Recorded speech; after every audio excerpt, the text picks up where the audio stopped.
أعوذ بالله من الشيطان الرجيم.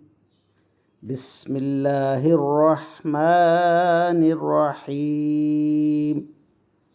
يا أيها النبي جاهد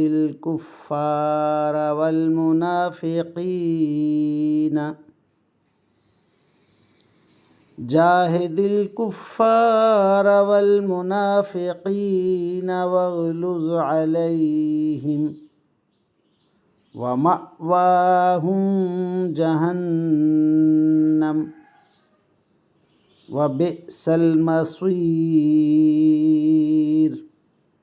آمنت بالله صدق الله مولانا العظيم وصدق رسوله النبي الكريم ونحن على ذلك من الشاهدين والشاكرين والحمد لله رب العالمین. ابھی آپ کے سامنے سورہ توبہ کی آیت نمبر 73 کی تلاوت کی گئی.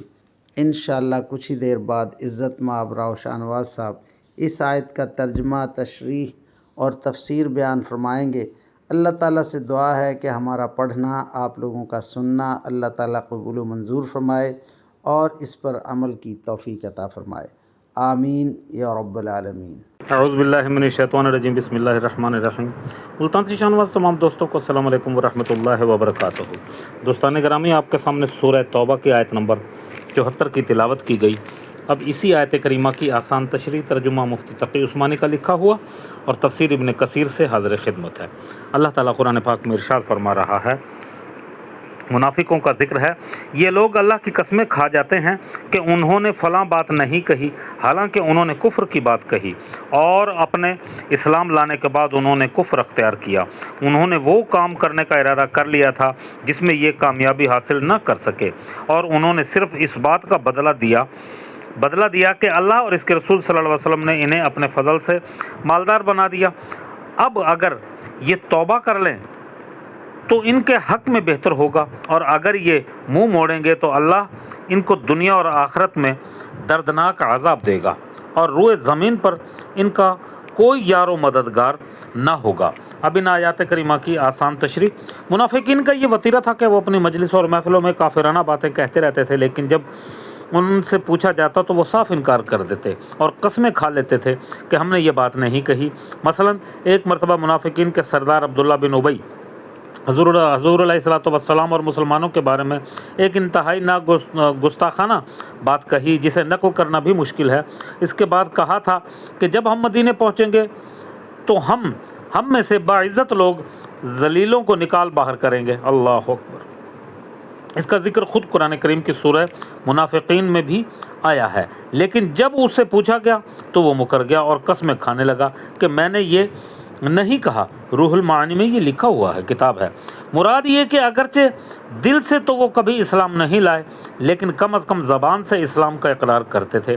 اس بات کے بعد انہوں نے زبان سے بھی کفر اختیار کر لیا.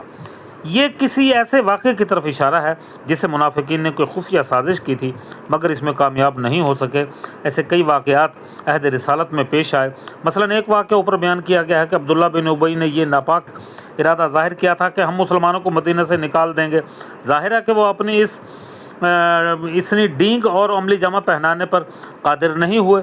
دوسرا، ایک طرف غزوہ تبوک میں حضور علیہ الصلوۃ والسلام کی واپسی کے وقت پیش آیا.